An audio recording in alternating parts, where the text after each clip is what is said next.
No expiry में PVR आपको lowest level पर ट्रेड करता हुआ दिखेगा दिसंबर 2020 के, यानी कि एक क्वार्टर का लो आपके सामने है। दिन का उच्चतम लेवल इस महीने आपने देखा लगभग 1583 और अब 1293। कोविड की समस्या आपको गहराती हुई दिख रही है पीवीआर पर। दो स्ट्रॉन्ग स्टॉक्स शुभम जी जहां पर आप लॉन्ग ट्रेड्स सजेस्ट करेंगे पोजिशनली अप्रैल की एक्सपायरी में। ट्रेड के लिए एक जो कैंडिडेट होगा जो मुझे लगता है कि पोजिशनल ट्रेड जहां पे हमें बिल्ड करना चाहिए वो है अपोलो हॉस्पिटल। और अगर अपोलो हॉस्पिटल को हम देखें तो मीडियम टर्म में एक अच्छा रैली बनता हुआ दिखा था और पिछले कुछ समय से मतलब मिड फरवरी से लेकर के अभी तक इसमें कंसोलिडेशन हमें देखने को मिला है, जिसमें एक ट्रायंगल का भी फॉर्मेशन हुआ है। और अच्छी बात यह है कि अब ये पूरा जो कंसोलिडेशन था वो अब अपने एपेक्स तक पहुंच गया है, जिसका मतलब ये होता है कि अब यहाँ पे एक ब्रेकआउट ड्यू है। और अगर हम अप्रैल सीरीज का अगर प्लेसमेंट देखें तो एक सेक्टरल शिफ्ट भी हमें इस सेक्टर में देखने को मिल रहा है। तो मुझे लगता है कि एक बेहतरीन कैंडिडेट हो सकता है पोजिशनल पर्सपेक्टिव से, तो अपोलो हॉस्पिटल मेरा पिक होगा। अपोलो हॉस्पिटल में अगर हम देखें तो एक जो पोजिशनल ट्रेड हमें यहाँ पे इनिशिएट करना है अप्रैल सीरीज के लिए, उसके लिए हम एक स्टॉप लॉस मेंटेन कर सकते हैं 2750 पे, और 3350 से 3400 तक का लेवल मुझे लगता है कि अप्रैल सीरीज में आता हुआ दिखना चाहिए। तो फिलहाल जो मेरा एक ही पिक है अप्रैल सीरीज के लिए जहाँ पे मुझे कन्विक्शन है, और अपोलो हॉस्पिटल में एक लॉन्ग ट्रेड अप्रैल सीरीज के लिए हम इनिशिएट करना चाहिए। क्या बात है, पोजिशनल बाय अपोलो हॉस्पिटल आपके सामने आता हुआ लगभग 2900 के आसपास आपने स्टॉक को क्लोज होता हुआ दिखा है।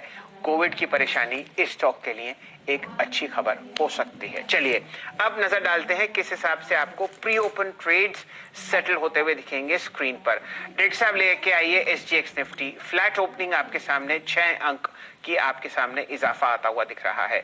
फिलहाल स्क्रीन पर डेटा आपको चहकता हुआ दिखेगा। निफ्टी लगभग 19 अंक नीचे आपको प्री ओपन के इनिशियल ट्रेड्स में सेटल होता हुआ दिखेगा 14520 के आसपास। कौन कौन से ऐसे स्टॉक्स जहां पर आपको गहरा लाल निशान दिख रहा है उन पर चर्चा करते हैं। हमारे सामने स्क्रीन पर शेयर्स आते हुए दिखेंगे और यहां पर आपको गिरावट दिख रही है। सबसे पहले स्टेट बैंक ऑफ इंडिया में 0.3% नीचे 360 के आसपास आपको कंसंट्रेट करता हुआ दिखेगा स्टेट बैंक ऑफ इंडिया। यहां पर इन्फोसिस आपको 0.1% नीचे दिख रहा है 1345 के आसपास। लाल निशान आपको बढ़ता हुआ दिख रहा है आइशर मोटर्स पर, ये आपको 2625 के आसपास ट्रेड करता हुआ दिखेगा। यहाँ पर प्राइस है लगभग 1.3% नीचे। और कौन कौन से स्टॉक्स हैं जहां पर आपको और बिकवाली आती हुई दिख रही है, यहाँ फिलहाल स्क्रीन पर ये 2-3 नाम आ रहे हैं और आपको एक लाल निशान रिलायंस इंडस्ट्रीज में भी आता हुआ दिख रहा है 1.4% नीचे 2018 का आपके सामने दिन का काउंटर फिलहाल प्री ओपन लेवल्स में खुलता हुआ दिखेगा। हल्की सी कमजोरी इंडियन ऑयल कॉर्पोरेशन में है 1.2% ऊपर नीचे 93 रुपए 50 पैसे आपको बिकवाली आती हुई दिख रही है। नेस्ले में हालांकि कोई वॉल्यूम नहीं है 1% नीचे 16,260। ये कुछ ऐसे काउंटर्स हैं जो मेरे सामने फिलहाल स्क्रीन पर हैं। हरा निशान कौन कौन से स्टॉक्स में है आपके सामने, HDFC 4% ऊपर 2588, एक शानदार अपग्रेड के बाद यहाँ पर एक अच्छा बाउंस अप आपको आता हुआ दिख रहा है। पावर ग्रिड ऊपर है 1.3% 224 रुपए और आपको 2% की तेजी दिख रही है गेल में और महिंद्रा एंड महिंद्रा में। गेल आपको नीरज जी की 2020 टीम में भी आता हुआ दिखा था। टाटा स्टील मजबूत है 1.2% ऊपर 711। निफ्टी अब आपके सामने 33 अंक नीचे 14,516 के आसपास प्री ओपन ट्रेड्स में आपको आता हुआ दिखेगा। जुड़ते हैं वीरेंद्र जी से। वीरेंद्र जी आपने क्या पकड़ा प्री ओपन ट्रेड्स में? शैल जी, मेरे को कल के एक दो शॉर्ट ट्रेड्स और साथ ही साथ उनकी अगर आप देखें अप्रोच समझ में आ रही है और मैं उसको देख रहा था। आज इंडसइंड बैंक में सॉफ्टनेस झलक रही है, इस पे ध्यान रखिएगा। आई थिंक कल हमने इस पे शॉर्ट ट्रेड लिया था, इस पे फिर बात करेंगे। आज से 2 रोज पहले आपने असित का आउटलुक सुना होगा, इस स्टॉक पे वो सेल एंड राइज की बात कर रहे थे। उसके बाद इन्फोसिस बैकफुट पे है, नेस्ले बैकफुट पे है और थोड़ा सा अगर आप देखें आज बैंक निफ्टी ज्यादा कमजोर दिखाई दे रहा है। और मेटल्स में JSW स्टील कल जो कि हाई ट्रैजेक्टरी में क्लोज हुआ था, स्ट्रेंथ दिखा रहा था, अभी बैकफुट पे करीब 1.5% नीचे है।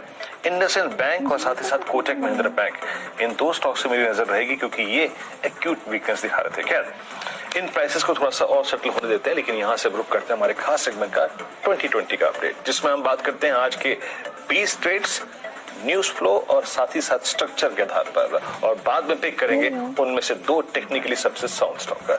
आइए देखते हैं 2020 का अपडेट।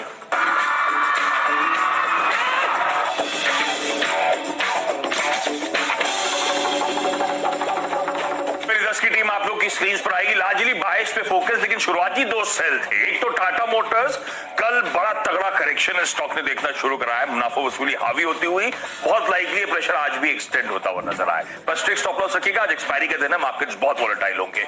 सीमेंस लाइकवाइज बढ़िया मूव, उसके बाद गजब का कंसोलिडेशन, और कल फिर अब वो लग रहा है कंसोलिडेशन की रेंज से टूटने की तैयारी कर रहा है, शायद प्रॉफिट टेकिंग की गिरफ्त में आ सकता है, इसीलिए बिकवाली करने का कॉल। वेदांता मेटल्स अगर आउट परफॉर्म करे आज दिन के दौरान तो ये स्टॉक भी अच्छा कर सकता है, लेकिन इसमें डाउनसाइड रिस्क प्रोटेक्टेड है उस बायबैक के चलते, तो बहुत ज्यादा मीनिंगफुल करेक्शन नहीं आ रहा, तो एक कंफर्ट दे रहा उस मेटल के प्ले को खेलने के लिए। व्हील्स इंडिया कल का डिपेंडेबल टीवीएस ग्रुप की कंपनी, बेहतरीन धंधा, मोटर्स खरीदारी कर रहे हैं, और कल क्या मूव आना शुरू हुआ है, सबके रडार पे आ रहा है ये स्टॉक। मुझे लगता है कल वीकनेस के चलते थोड़ा सा करेक्शन आ गया ऊपरी स्तरों से, ये स्टॉक आज भी रडार पे रखेंगे। किर्लोस्कर फेरस, क्योंकि इन्होंने 50 साल के एक माइनिंग लाइसेंस जीत लिया है। डिपेंडेबल के तौर पर जुबिलेंट फूडवर्क्स पिछले 3-4 इस हफ्ते लार्जली हर दिन रहा है टीम में अलग अलग स्पॉट पे, और डिपेंडेबल इसीलिए क्योंकि वो इम्पेंडिंग आईपीओ जो चल रहा है वो तो अपनी कहानी, और एक और एक्विजिशन करती हुई, एक और डील करती हुई, करार करती हुई पोपाई को हिंदुस्तान लेकर आ रहे हैं। फ्रीड के तौर पे मैंने मेंशन करा था थंगमाइल ज्वेलरी, और कंफर्ट आ रहा है वैल्यूएशन को लेकर, कल्याण ज्वेलर्स की लिस्टिंग की तैयारी हो रही है, मुझे लगता है स्टॉक रडार पे आएगा, ये भी बढ़िया कंसोलिडेशन रेंज में है। सयाजी होटल्स रोज मेंशन कर रहा हूं, लेकिन स्ट्रिक्ट स्टॉप लॉस के साथ, किसी भी दिन अब मुझे लगता है अब इसके 1-2 दिन बाद मुझे लगता नहीं इसके बाद स्टॉक पे वापस फोकस आएगा, लेकिन हाँ सयाजी होटल्स अभी अच्छा मोमेंटम दे रहा है, 3-4 दिन से आप उस मोमेंटम हमारे साथ राइड कर रहे हैं, पहले दिन से पिकअप करा था हमने, और हर दिन तेजी है, इसलिए इसको मेंटेन करेंगे। पावर प्लेज में आखिरी के 2 स्टॉक जो आएंगे उसमें श्रीकालास्ती पाइप्स 1,90,00,000 गिरवी रख के शेयर्स रिलीज होते हुए, और नव भारत वेंचर्स क्योंकि जो बायबैक चल रहा है उसके चलते स्टॉक गिर नहीं रहा है और अच्छा कंसोलिडेशन रेंज में आ रहा है। कल भी 14-15 लाख शेयर्स कंपनी ने खरीद डाले, तो कंफर्ट डाउनसाइड रिस्क नहीं है, मार्जिन ऑफ सेफ्टी है, खरीदारी करने के शायद मौके हो सकते हैं। चलिए टीम पे नजर डालिए, खरीदारी पे पूरा फोकस है, और शुरुआत वाले वो शेयर्स हैं जहां पे लगातार बहुत सारी लोग खरीदारी कर रहे हैं। आईएफएल वेल्थ, नारायण हृदयालय, उसके अलावा जाइडस वेलनेस, एलेम्बिक फार्मा, ये सब वो स्टॉक है जहाँ पे 90-92% तक की डिलीवरी बेस्ड बाइंग देखने को मिली है। तो जैसा कि कल जीएसपीएल भी उसी में से एक था जिसको आज रिपीट किया है, और मुझे लगता है इसमें तेजी बनेगी। इसके अलावा क्रूड का प्ले जिसमें ओएनजीसी है, सेलान एक्सप्लोरेशन, एचओईसी है, ये सारे वो स्टॉक्स हैं जहाँ पे एक बढ़िया तेजी देखने को मिली, क्योंकि क्रूड में एक जो जंप आया है ये आगे जाते हुए, चूंकि 7 अप्रैल को बैठक है जहाँ पे फैसला बहुत महत्वपूर्ण होगा, तो मुझे लगता है तब तक के लिए एक प्ले बनता है यहाँ पे, खरीदारी करके चलना चाहिए। और टाटा स्टील में सेल कॉल है, क्योंकि स्टील में थोड़ी सी प्राइस में नरमी आती हुई दिख रही है, तो शायद इसके ऊपर इम्पैक्ट पड़ेगा। और जो यूरोप और अमेरिका तमाम जगहों में पैंडेमिक का एक नया 2nd-3rd वेव शुरू हो रहा है, वो थोड़ा सा डिमांड को सप्रेस करता हुआ दिख रहा है, तो यहाँ पे एक सेल कॉल होगी, तो एकमात्र सेल है यहाँ बेच के चलना चाहिए।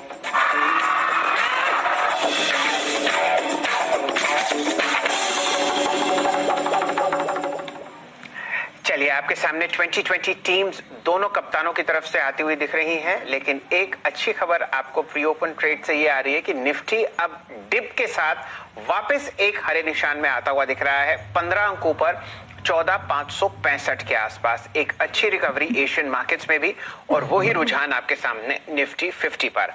लेकिन कौन से ऐसे 2 स्टॉक्स हैं जिस पर हमारे टेक्निकल एनालिस्ट श्री राजेश सतपुते साहब बुलिश हैं हमारे दोनों कप्तानों की टीम से, वो आपके सामने फिलहाल प्रस्तुत हैं। सतपुते साहब, आपकी राय दोनों टीम्स में? सर जी, एक बाय है, एक सेल है। पहले बाय के साथ शुरुआत करूंगा।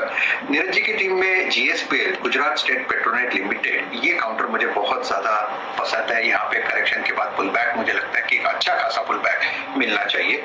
करंट मार्केट प्राइस 271 है, टारगेट 280 है, स्टॉप लॉस इज 269। सो नीरज जी की टीम से मैंने बाय चुना है।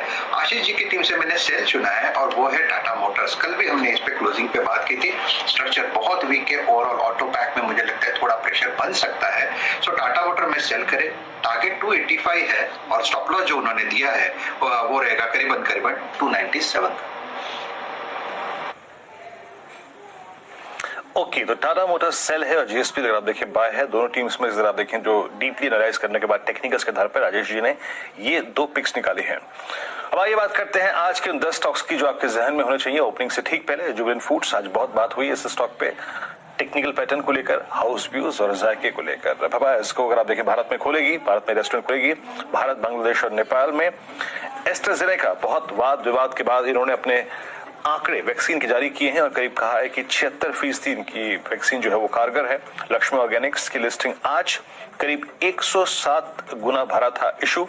इंटरेस्टिंग होगा कल के अनुपम रसायन की एक बहुत मायूस कर देने वाली लिस्टिंग के बाद इसमें क्या होगा। क्राफ्ट्समैन की लिस्टिंग भी आज है, करीब 4.25 गुना भरा था ये इशू। ओएनजीसी ऑयल और एचओसी तेल उत्पादन कंपनियों पर रखी नजर। ब्रेंट में कल 6% का उछाल देखा गया है। एक आरवीएल का ओएफएस आज रिटेल के लिए खुलेगा, नॉन रिटेल का हिस्सा पूरा कल भरा था। जेंसार वेनगार्ड ने जेंसार के करीब 18.5 लाख शेयर 292 रुपए पे खरीदे हैं। दैट्स इंटरेस्टिंग, इसको चेस करेंगे। स्टॉक को bank of India Basel 3 bond के जरिए करीब 750 करोड़ रुपए जुटाएगी। और श्री हस्तकला पाइप्स, सैटिन क्रेडिट, श्री हस्तकला पाइप्स के प्रमोटर्स ने करीब 1.9 करोड़ गिरवी शेयर छुड़वाए हैं।